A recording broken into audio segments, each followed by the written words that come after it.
مجانا مجانا مجانا هتعمل الإقامة الذهبية. تعالى وأنا أقول لك إزاي. اتعرضت قبل كده لحد قال لك إن الإقامة الذهبية هتكلفك 30 40 20 ألف درهم؟ ده نصب. تعالى أقول لك الحقيقة هتكلف كام. من بلد الابتكار والتطور، من بلد الأصالة والمستقبل، الإمارات العربية الشقيقة. السلام عليكم وأهلا بكم. أنا محمد سعيد، والنهاردة جاي أكلمكم على موضوع محدش اتكلم فيه قبل كده. مع العلم أنا متأكد، الإقامة الذهبية. موضوع الفيديو النهاردة عن الإقامة الذهبية، مميزات الإقامة الذهبية، إزاي وفين تقدم على الإقامة الذهبية، وهل لازم تبقى موجود جوه الإمارات ولا ينفع تقدم عليها وأنت بره. واخر حاجه هتكلم فيها النهارده هي تجربتي الكامله، من اول لما قدمت على الاقامه الذهبيه لحد ما حصلت عليها، وكل التكاليف بالظبط اللي انا دفعتها من الاول لحد الاخر، عشان محدش يضحك عليك ويقول لك بكذا وبكذا وبكذا. الفيديو ده في الاخر هتعرف بالظبط التكاليف للاقامه الذهبيه. طبعا انا مش هعد كتير واقول ايه هي مميزات الاقامه الذهبيه عشان الفيديو هيخلص وفي الاخر مش هنوصل للتريكات اللي احنا قلنا عليها في الاخر. بس هنقول اجمالا وبسرعه ايه هي مميزات الاقامه الذهبيه واختلافها عن باقي انواع الاقامات اللي موجوده داخل الامارات. طيب، اول حاجه الاقامه الذهبيه بتكون لمده 5 سنوات او لمده 10 سنوات على اختلاف الفئات اللي حصلت على الاقامه الذهبيه. لو بتكلم على الفئات الفنيه او المبدعين من اهل الثقافه والفن فهتكلم على ال10 سنوات. تاني حاجه ان تقدر اللي حاصل على الاقامه الذهبيه يكفل اسرته وقرابات الدرجه الاولى بنفس مده بقائه ومده الاقامه بتاعته داخل الدوله. ثالث حاجه لو بتكلم على كفاله العماله المساعده، تقدر تجيب اي عدد من العماله المساعده ليك هنا في الامارات. واخر ميزه انا فاكرها يعني من كتر مميزات الاقامه الذهبيه هي انك تقدر تتملك نسبه 100% من اي شركه انت هتعملها هنا في الامارات، بعكس انواع الاقامات التانيه. ازاي وفين تقدم على الاقامه الذهبيه سواء كنت موجود داخل الامارات او خارج الامارات؟ في الديسكريبشن بتاع الفيديو انا هسيب لينكين لموقعين، موقع حكومه دبي وموقع وزاره الثقافه لاماره ابو ظبي، واللي من خلالهم هتقدر تقدم على الفايل بتاعك بالكامل للاقامه الذهبيه.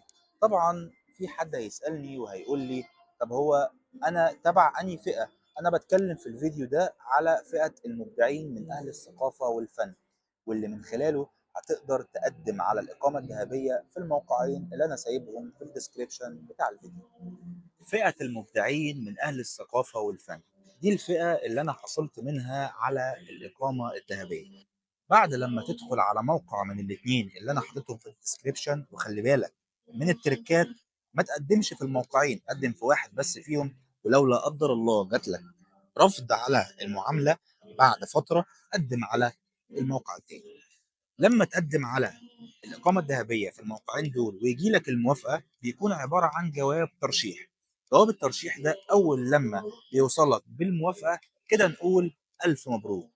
بدأت الرحلة بتاعتي إن أنا إزاي هروح فين، أعمل إيه، أدفع كام. كانوا 3 أسئلة أنا مش عارف عنهم أي حاجة خالص. أول حاجة لما جالي جواب الترشيح، طبعت جواب الترشيح وتوجهت بيه للهيئه الاتحاديه للهويه والجنسيه. في تريكات مهمه قوي لازم تعرفوها. انا لما قدمت في وزاره الثقافه في ابو ظبي وجات لي الموافقه، مش معنى ذلك ان انا لازم اعملها في ابو ظبي. انا ممكن اعملها في اي اماره تانية وانهي الاجراءات بتاعه الاقامه الذهبيه. طيب ايه الفرق؟ ايه الفرق ما بين ان انا الموافقه تكون جايه لي من ابو ظبي او من دبي واخلص الاقامه الذهبيه في اي اماره تانية؟ الفارق في بعض الحاجات المهمه جدا واللي اغلبها هتندرج تحت التكاليف. الاقامه الذهبيه لما بيجي لك جواب الترشيح وتتوجه للهيئه الاتحاديه للهويه والجنسيه، اول حاجه بتدفعها هي اعتماد جواب الترشيح او ما يسمى فتح الملف.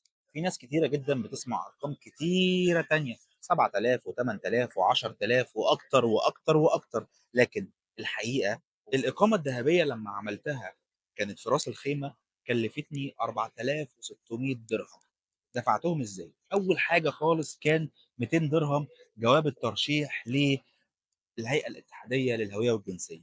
تاني حاجة كان 700 درهم، هو تعديل الوضع من فيزا سياحة لفيزا الإقامة الذهبية. تالت حاجة أنا كنت دفعتها هي 400 درهم تمن تأشيرة الإقامة الذهبية. نيجي بعد كده للفحص الطبي والكشف الطبي، وده اتكلف 350 درهم و450 درهم.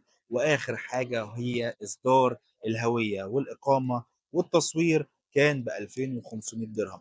نجمع كل دول هيطلعوا في الاخر 4600 درهم بالظبط، بدون اي عمولات وبدون اي ارقام تانية وهميه. تابعوني الفيديو الجاي، هتكلم على موضوع برضه محدش اتكلم فيه قبل كده، وبرضه انا متأكد